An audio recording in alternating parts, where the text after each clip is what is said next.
So back to talking about just being a mother. One of my biggest worries or concerns or just most importance is just the impact I have on my children. And so I have two daughters, but I have no idea when it comes to raising a son.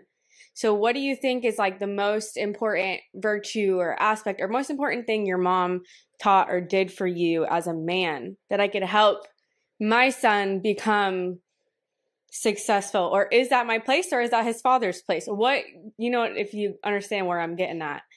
I would say maintain that the healthiest relationship with his father that you can. Okay. And show his father respect and show him how women should treat men. And you, again, have to show him how men should treat women.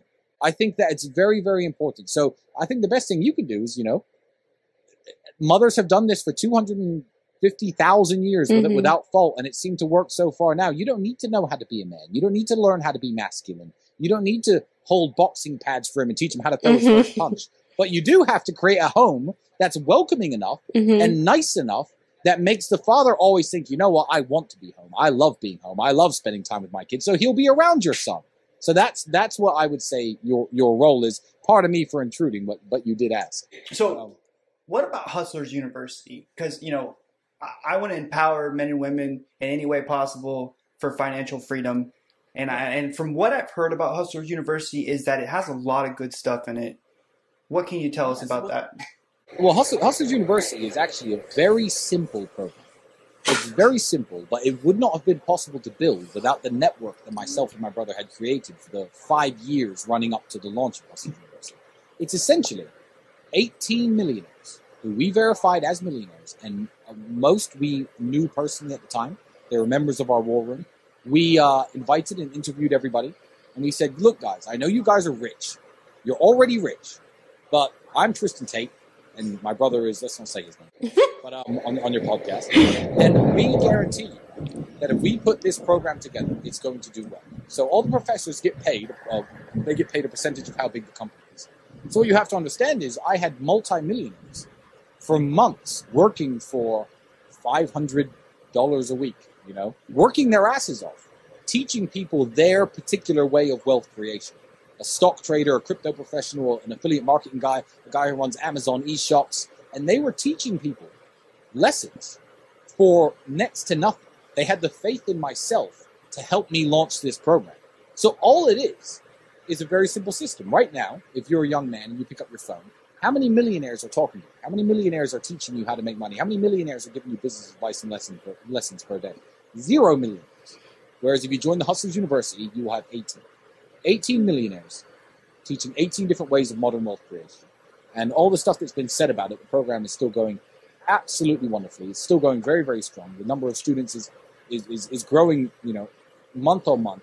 It's surpassed what I thought the program would peak at, even after its first couple months. So it's a really wonderful program. And, if you're a guy and, you're working a 9 to 5 like I used to, you work in fast food perhaps, you want the tuition of people who are millionaires. You want the ability to be able to ask them questions, speak to them. Maybe you're interested in running your own Amazon web store, whatever it is you're doing.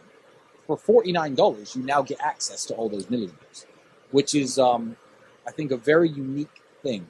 It's very unique because when I was young, anyone who I ever met with money, I would spend my last money to take a train from Luton down to London because my dad had played chess with some millionaire in some tournament who liked my dad. And I'd go there and hang out with this guy. His name was Andrew, actually, this guy, at the casino, and just pick his brain. Just ask him questions, using the last of my money. And I had to do it in a way that this guy didn't think I was trying to learn from him. I had to do it in a way that he thought I was just hanging out. Oh, let me buy you a drink. I spent my last £20 buying this man a drink, thinking, fucking hell, I'm not eating lunch for a week. And that's the reality that I live. So the fact that I'm now empowering young men to have this in their pocket, quite literally, the access to all these different millionaires and all these different lessons is the reason the program's successful. Well, and it's the reason the hate can't stop it.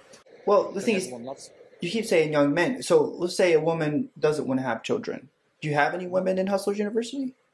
Women are allowed in Hustlers University. Anyone is. Okay. The main demographic of my audience is young men. Therefore, the main demographic in the Hustlers University program are young men. And also, young men are the ones who I feel like, in this society, there's a big burden for performance. Nice. So as I've listened to you throughout this podcast, one thing that I think that you would agree on, based on the stories you told me, that life is essentially a game of position. How you position yourself with others, how you position yourself with the resources that you have, and how you capitalize on them. Almost like in a game of poker, it doesn't matter what hand you get, you have to play it to the best of your ability and position yourself in a way to succeed. And I think that young men and women in our society lack the ability to position themselves. I don't think that they're taught proper behavior and understanding of the world around them to position themselves, And that's one thing I wanted to have you on here, is because you're a very successful man. We aren't as financially successful, but I look at, like, say, Elon Musk, and I don't think he's not my equal. You know what I mean? He doesn't seem like he's got a lot more money than me. A couple pennies or two. But I feel like, I have a same strategic mind in positioning myself on social media with my wife and my family and the success that we've gained. And I think that that's one thing that I want to bring to the table with this podcast, is bring in men and women like yourself that know about positioning themselves and growing. You're brought up about the women smoking cigarettes and drinking and not being able to feed their kids. If you are in the United States of America and you can't find food, you are not very creative. There's expiring food available every gas station on the corner. Papa John's has extra pizzas it throws away at 10 o'clock at night. You can find it. And if you're not finding it, yeah, I did too. So, I've been down a little low before. And I think that you can succeed in this country a lot easier than in other places. But, it's about positioning. Yeah, and it's not just positioning. It's also, your poker analogy was a very good one. Because I think what's lacking also in people, men and women, is the lack of ability to even see the cards in their hand. Mm-hmm. Some people will have aces up their sleeve and have no idea. Throw them away, fold their hand. And some people will have a 7 and a 2 off suit while the whole draw is kings and queens. They'll think, yeah, I'm the man. I'm the man anyway. A big example I give is smoking cigars, because lots of young men, and you guys, if you're watching, stop doing this. They take photos of themselves. They're 18, cigar in their mouth, selfie, put it. They upload it to Instagram. They tag me, and they're like, look, I'm like Tristen Tate. And I'm like, you think the cigar makes me? Like, in what universe are you living that you think putting a cigar in your face makes you me? I didn't smoke my first tobacco product till I was 28 years old. And you got 19-year-olds stuffing cigars in their face saying, I'm like Tristen Tate. These are people with a complete lack of understanding of the cards they actually have in their hand. They've got nothing. And they're betting big, trying to show off on Instagram. Trying to like rub shoulders with me. I'm like, in what universe am I going to message you? Yeah, bro, you're so cool. Yeah. Like 0% chance, less than 0% chance. So yeah, it's not just about playing the hand you're dealt. It's about looking at your cards and knowing what the fuck you have in the first place. Where some people with everything going for themselves. I saw a guy the other day in Dubai. And my friend Justin, I was with Justin, and we saw this guy walking, and we said, you know what, that guy has wasted his genetics. He was about 30 years old, 6'7", wide shoulders, really skinny, no muscle, hot belly, not a beer belly, it's a hot belly from never doing a single day's physical training in his life, hunchback. And I thought, can you imagine if this guy just, did a bit of boxing or football practice or weightlifting his whole life? Can you imagine what a more imposing person he'd be? Put him in a nice suit. He's 6'6", big, terrifying guy. I mean, not even terrifying, but imposing. Certainly, he'd walk into the room and people would be like, "Yeah, that's a guy I want to talk to." But he's wasted his hand. He spent his whole life sitting there playing video games. He's got this hunched up. He'd walk into the room and nobody will notice. As giant as he was, maybe he was 6'7". He was a tall dude. So yeah, a lot of guys can't even identify what cards are in, and that's the saddest part. And that's something I try to help young men with as well. Some guys, how can I be like you? And truthfully, not everyone can be like me. But then I can't be like them. That's the magic of being human. Everybody's different, and everybody has different potentials. But I believe anyone can make a wonderful life for themselves, especially if you're fortunate enough to be born in a first or second world country. Absolutely. There are people, the only true wasted potential in the world exists right now in third world countries where people who could be, our greatest doctors and inventors don't get the chance at having an education. That's the true wasted potential of the world. If you're in the first world and you're sitting around wasting your life and you want to complain on the internet or complain to me or complain to you, you can't get a wife, you can't have a family, you can't make some money. You get whose fault is that but your own? And you're completely correct. It's nobody's. Yeah, it's nobody's. And there has to be some accountability, I take blame for everything that fails in my life, even if it's not my fault. There's something. There's an analogy, another one that my father gave me. He's like, if you're sitting at a red light and you get rear-ended, that's your fault.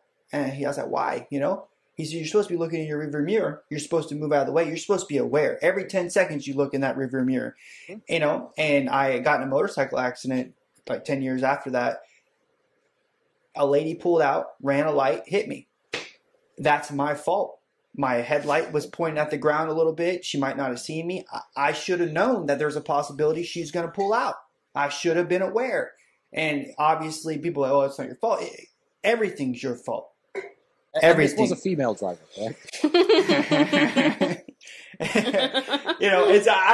Listen. It's so funny because it was the details of your story. I'm not insinuating. It was an 18-year-old female. Okay. And it's funny. It's like, I don't find myself to misogynist or sexist or anything. And I've always wanted to touch on this because I remember there was an interview with XQC trying to say that these statistics, women are safe drivers for the most part. They're very conservative in how they drive. They also hold up traffic and they get in my way. If I'm in the fast lane and I'm speeding, you should get out of the way. I'm passing. Well, here's the funny thing. Whenever I found myself in this debate, because I've always said I believe men are better drivers. I've said that, and I'll say it again. And I'll say it for, until the day I die, because I personally believe that. I do too. If someone thinks I'm wrong, and someone thinks women are better drivers, good for them. They're allowed to think I'm wrong. That's the whole point. But when I say better drivers, everyone comes at me with accident statistics. Oh, well, crashes and insurance companies and blah, blah, blah. But there's a statistic that they haven't thought about. And I'm going to bless this podcast. It's the first time I've spoken about this publicly. When I say they are better drivers, it is widely acknowledged that Lewis Hamilton is the best driver in the world. Correct? Why? He's the Formula One world champion. He wins all the Formula One races. He's the best driver in the world.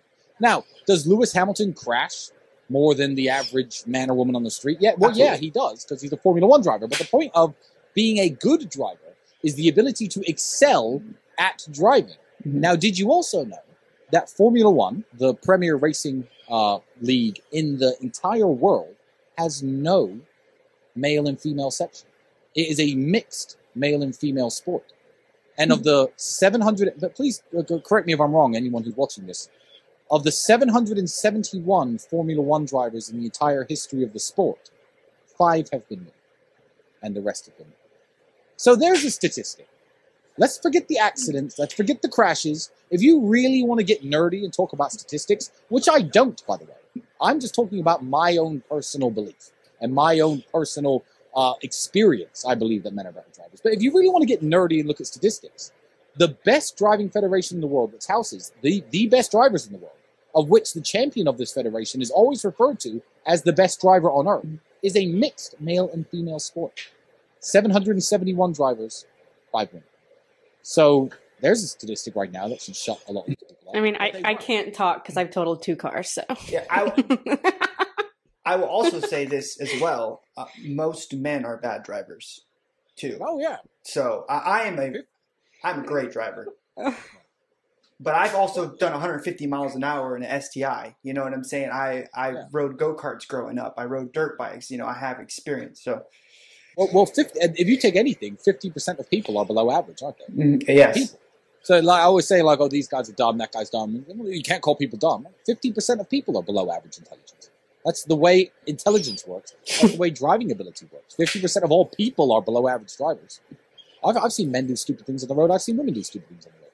My personal experience is that men are superior drivers. If I have a girlfriend and it gets really rainy or really snowy, or there's a hard parking spot, I'll jump in the driver's seat. I will, because I myself am a fantastic driver. You wouldn't be alive with my car collection on the roads I drive on if you weren't a very good driver, literally. Right. So yeah, I'm a very good driver, but I don't even like breaking it down to statistics. I believe that someone is free to say to me, I think women are better drivers than men, and I go, well, okay, that's fine that you think that. I don't want to break it down to an argument. Yeah. If you did, there are statistics to support, I guess, both sides, depending on how you want to look at it. But I don't care. I don't know why that should be in the argument, you know? So, Caitlin, if it was snowing and raining, you'd want me to drive, right? You drive anyway. But I'm saying, like, if it was raining really bad, you would want me to drive, right? Yeah. Yeah, I could see the yes on the edge of her tongue. She doesn't want to say. But I'll say our car has this thing, like it has like if you get too close, it'll brake for you. I never set that off, and he sets it off all the time. Well, because it's dumb. I can get close to a car and get in. You know, I can do it. I know what I'm capable of. That system is built for the same reason speed limits exist. They're not built for the people. It's not built for the people who are wonderful drivers. It's built for women. Some of my cars have collision warnings, and when I'm driving fast, the collision warning goes off all the time. Beep, beep, beep. Yeah. The Mercedes S63 AMG has a great computer system. It believes if you're coming up too fast behind a vehicle that, is driving too slow, it believes you're going to hit it. Right. I will drive that car around town, and the collision warning will go off 10 times. Have I ever crashed it? No. So that system is built for the people who are the lowest common denominator. If you're actually good at driving, that system could go off as much as you want. Yes. I totally agree. Yeah. So, but if someone were to say, they believe women are better drivers, I don't think that they should be canceled. Yeah, I think this goes back to the things you're saying about words. People need to raise their children to not put so much emotional value on words. You need to take things for what they are and get the job done. So, someone dying, you don't think about a joke. And name calling and it's the whole sticks and stones may break my bones thing. I totally agree, 100%. We made these words up. We made them up. The people that made them up didn't even have the internet. You know what I mean? They don't know what's going on. They just made up a dialogue. And how you use it can be however you use it. But people need to stop putting so much emotional weight on those words that you say. That's another person's opinion.